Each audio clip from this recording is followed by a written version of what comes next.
বদলে যাচ্ছে রাজধানীর রিকশা ব্যবস্থাপনা। সড়কে ঝুঁকিপূর্ণ অটোরিকশার দৌরাত্ম্যে নগরবাসী যখন অতিষ্ঠ, তখনই আশার আলো দেখাচ্ছে বাংলাদেশ প্রকৌশল বিশ্ববিদ্যালয়ের নতুন এই উদ্ভাবন। বাংলাদেশ প্রকৌশল বিশ্ববিদ্যালয়ের যন্ত্রকৌশল বিভাগের অধ্যাপক ডক্টর মোহাম্মদ এহসানের নেতৃত্বে 6 সদস্যের একটি দল এবার আবিষ্কার করলেন নতুন মডেলের ইজি বাইক। 3 চাকার এই নতুন রিকশার প্রতিটি চাকায় থাকছে অত্যাধুনিক hydraulic disc brake, parking break, এছাড়াও লুকিং গ্লাস, ইন্ডিকেটর ও ডিজিটাল মিটার। এর বিশেষ ছাউনি ও কাঁচের উইন্ডশিল্ড যাত্রী ও চালককে রাখবে সুরক্ষিত। নতুন ডিজাইনের এই অটোরিকশায় ব্যবহার করা হয়েছে উন্নত মানের লিথিয়াম পলিমার ব্যাটারি, যাতে একবার চার্জ দিলে চালানো যাবে 120 কিলোমিটার। নতুন প্রযুক্তিতে তৈরি এর বিশেষ হেডলাইটে রাতের সড়ক হবে আরও দৃশ্যমান। ঘন্টায় সর্বোচ্চ 30 কিলোমিটার গতিতে চলবে এই ইজি বাইক, নেওয়া যাবে 2 জন যাত্রী। প্রায় 1.5 লাখ টাকায় বানানো যাবে এই রিকশা, একবার চার্জে চলবে 120 কিলোমিটার। এছাড়াও এই রিকশার জন্য রেজিস্ট্রেশনের পাশাপাশি থাকবে চালকের প্রশিক্ষণ ব্যবস্থাও। ঢাকা উত্তর সিটি কর্পোরেশন জানিয়েছে তারা নতুন নকশা বা মডেলের রিকশা ঢাকার রাস্তায় চলাচলের অনুমতি দেবে। পুরনো রিকশা পর্যায়ক্রমে সড়ক থেকে তুলে নেওয়া হবে। নিরাপদ, সাশ্রয়ী আর পরিবেশ বান্ধব এমন ইজি বাইক ঢাকার সড়কে চলাচলকে করবে ঝুঁকিমুক্ত, এমনটাই আশা সংশ্লিষ্টদের।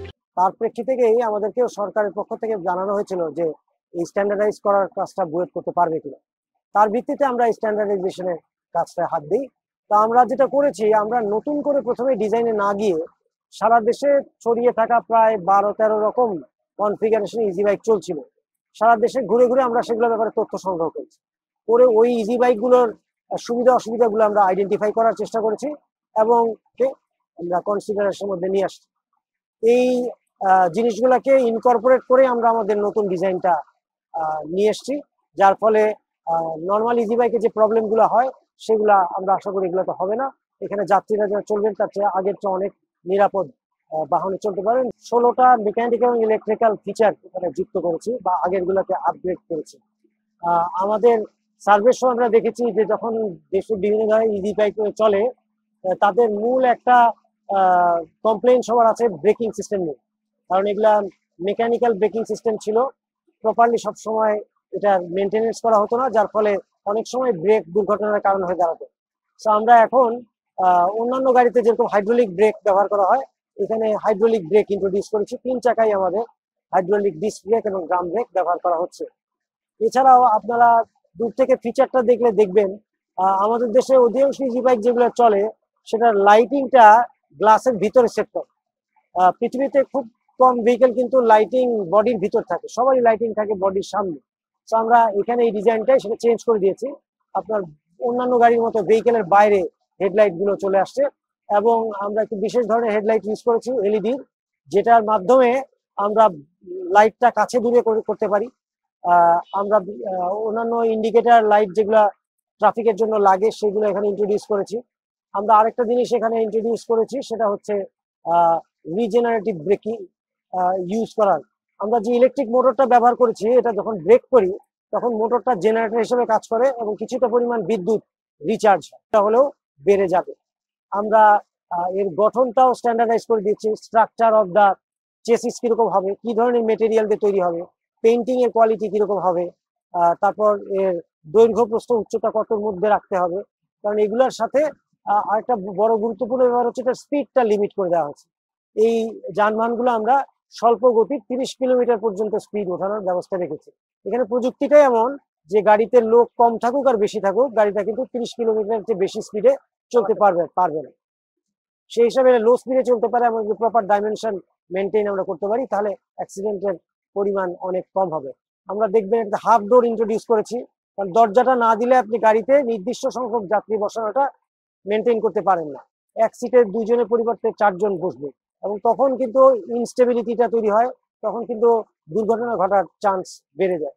তো সেই জিনিসগুলো ইনকর্পোরেট করার পর আমরা আশা করছি এখনকার দিনের প্রচলিত ইজি বাইকের তুলনায় এটা অনেকটা বেটার হবে। আর এই মুহূর্তে আপনারা দেখছেন, বিশেষ করে লাস্ট 6 মাসে ঢাকা শহরে বিশেষত আগে যে প্রচলিত রিক্সা ছিল সেটার মধ্যেই ব্যাটারি আর মোটর ফিট করে অসংখ্য যানবাহন নামছে, ওগুলা কিন্তু বেশ বিপজ্জনক। তার কারণ ওই ভেহিকেল গুলো মাত্র 10 কিলোমিটার বেগে চলার মতো ডিজাইন করা, ওগুলোকে আমরা 30 কিলোমিটার বেগে চালাচ্ছি, এবং সেগুলোর তুলনায় এগুলো অনেক নিরাপদ, অনেক বেটার হবে। এটার নির্মাণের সময় আমরা চেষ্টা করেছি, অলরেডি যেহেতু প্রায় 1.5 দশক থেকে ইজি বাইক বাংলাদেশে কিন্তু তৈরি হচ্ছে, তো আমাদের দেশে কোন কোন ইন্ডাস্ট্রি আছে, তারা কোন কোন জিনিস তৈরি করতে পারবে। এখনকার দিনের ইজি বাইক বেশিরভাগ কিন্তু বাংলাদেশেই তৈরি হয়, এই কম্পোনেন্টের মোর দেন 70% কিন্তু বাংলাদেশেই তৈরি হয়। যদিও অনেক সময় আমরা উপরে চায়নার সিল ছাপড় দেখি, কিন্তু আসলে অনেকটাই দেশে তৈরি হয়। সো আমরা চাচ্ছি লোকাল ইন্ডাস্ট্রিগুলো এগুলা তৈরি করুক, এবং লোকাল ইন্ডাস্ট্রিতে তৈরি করলে কিছু কম্পোনেন্ট হয়তো আমরা চায়না বা বিদেশ থেকে আনতে হবে, সেটা দিয়ে আমরা প্রায় 1.5 লক্ষ টাকা পরে গাড়িগুলো তৈরি করতে পারি। তবে মনে রাখতে হবে গাড়ির প্রায় অর্ধেক খরচ হচ্ছে ব্যাটারির খরচ। সো ব্যাটারির খরচ যদি ভবিষ্যতে কমে আসে, তাহলে গাড়ির খরচ আরো কমে আসতে পারে। অলরেডি গাড়ি কিন্তু বাংলাদেশে প্রচুর তৈরি হচ্ছে, ঠিক এই ফরম্যাটে এই সব কটা স্পেসিফিকেশন ফলো করে তৈরি হচ্ছে না। সো আমরা এই প্রসেসটার নাম দিয়েছি টাইপ অ্যাপ্রুভাল হবে, অর্থাৎ যারা ম্যানুফ্যাকচারাররা থাকবেন তারা, আমরা যে ডিজাইন গাইডলাইন দিয়েছি, আমরা গাড়ি যে মডেল তৈরি করে দেখাচ্ছি, এবং মডেল তৈরির ব্যাপারে কিন্তু আমরা ইন্ডাস্ট্রি হেল্প নিয়েছি, তো তারাও এটা করতে যথেষ্ট ইন্টারেস্টেড। তারা টাইপ অ্যাপ্রুভালের মাধ্যমে তাদের প্রোডাকশন মডেলগুলো যদি কর্তৃপক্ষ, যেটা এখন মনে হচ্ছে স্থানীয় সরকার হবেন, সেই স্থানীয় সরকার মন্ত্রণালয় যদি সেটাকে অনুমোদন দিয়ে দেয়, তাহলে পরবর্তীতে তারা ওই গাড়িগুলো রেজিস্ট্রেশন করতে পারবে। প্রাথমিক পর্যায়ে ঢাকা মহানগর সিটি কর্পোরেশন এটা চালু করার চিন্তা ভাবনা হচ্ছে।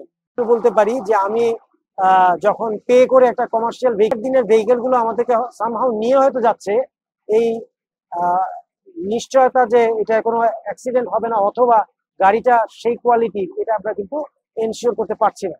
আমরা বিশেষত চালকদের বলবো, আপনি যত ভালো গাড়ি ডিজাইনই হোক, চালক কিভাবে চালান এটা কিন্তু গুরুত্বপূর্ণ। সেই জন্য এই সিস্টেমটার মধ্যে আমরা দুটো জিনিস রেখেছি, একটা হচ্ছে ভেহিকেলের রেজিস্ট্রেশন, যাতে ভেহিকেলটা মানসম্মত হয়ে তৈরি হয়, আর এটা হচ্ছে ড্রাইভারের ড্রাইভিং লাইসেন্স। ড্রাইভিং লাইসেন্সটা যদি আপনার আমরা মানসম্মত ড্রাইভিং লাইসেন্স ইস্যু করতে পারি, তাহলে আমরা প্রপারলি চালাবো, এবং সেক্ষেত্রে দুর্ঘটনার পরিমাণ অনেক কমে যাবে। একইভাবে আমি সাধারণ যারা ব্যবহার করছেন তাদেরকেও বলবো যে সরকার যদি রেজিস্ট্রেশন এবং লাইসেন্সিং এর ব্যবস্থাটা করেন, তাহলে আমরাও যেন লাইসেন্স গাড়ি, রেজিস্টার্ড গাড়িতে চলতে আগ্রহ প্রকাশ করি, তাহলে সিস্টেমটা দাঁড়াবে। শুরুতে হয়তো মনে হবে কিছুটা ঝক্কি ঝামেলা যাচ্ছে, কিন্তু আলটিমেটলি সবারই এটা সুবিধা হবে। দেশে এক্সাক্ট কত চলে কেউ জানে না, আমাদের এস্টিমেশন হচ্ছে 20 লক্ষের কাছাকাছি। তো 20 লক্ষ গাড়ির যে রেজিস্ট্রেশন ফি, রেগুলার রেজিস্ট্রেশনের যে ফিটা থাকবে, এটা তো সরকারের জন্য একটা বিশাল রেভিনিউ হয়। আর এটা কিন্তু একটা দুই পক্ষেরই, সরকার যেমন জিনিসগুলোকে কন্ট্রোল করতে হবে, আয় হবে এবং একটা সিস্টেমের মধ্যে নিয়ে আসতে পারবে, একইভাবে একজন বৈধ গাড়ির মালিক কিন্তু কতগুলো অধিকার পাবে, বৈধ গাড়ির চালকও কতগুলো অধিকার পাবে। এখন কিন্তু যে কোনো সমস্যা হলে তার জন্য কোনো এজেন্সি দাঁড়াবে না, কারণ বলবে এটা অবৈধ, আপনি কার অনুমতি নিয়ে গাড়ি নামিয়েছেন। সো এই বৈধতার ব্যাপারটা উভয় পক্ষের জন্যই লাভজনক। চালানোর স্কিলটা যে কেউই অর্জন করতে পারে, কিন্তু যেই মুহূর্তে আপনার হাতে লাইসেন্সের টুলসটা গভর্নমেন্টের হাতে আসবে, তখন তাকে নিয়ন্ত্রণ করাটা সুবিধা হবে। আপনি যদি জানেন যে আমাদের 100 জনের মধ্যে এই 5 জন বারবার অ্যাক্সিডেন্ট করছে, মানছে না, তাদের লাইসেন্সটা তখন আপনি ক্যান্সেল করে দিলেন। কন্ট্রোলিং এর একটা টুল থাকে, সারা পৃথিবীতে এইভাবে করা হয়ে থাকে। সো যতক্ষণ পর্যন্ত আপনি নিয়মের মধ্যে তাদেরকে নিয়ে আসতে না পারছেন, ততক্ষণ পর্যন্ত এদের কন্ট্রোল করা সম্ভব না। এবং আমাদের দৃষ্টিভঙ্গিটাও চেঞ্জ করা উচিত, শুধুমাত্র কন্ট্রোল না, তাদেরকে এডুকেটেড করে তোলা। এই সিস্টেমটায় সরকারিভাবে এখন যেটা পরিকল্পনা হচ্ছে শুনছি, ভেহিকেলের রেজিস্ট্রেশন ছাড়াও আমাদের যারা ভেহিকেল চালাতেন তাদের লাইসেন্স ছাড়াও তাদের ট্রেনিং এর একটা পার্টও সরকার যাতে চিন্তা করছে। তারা যদি ট্রেন্ড আপ হয়ে লাইসেন্স নিয়ে গাড়ি চালান, তাহলে অবশ্যই সার্ভিস উন্নত করা হবে।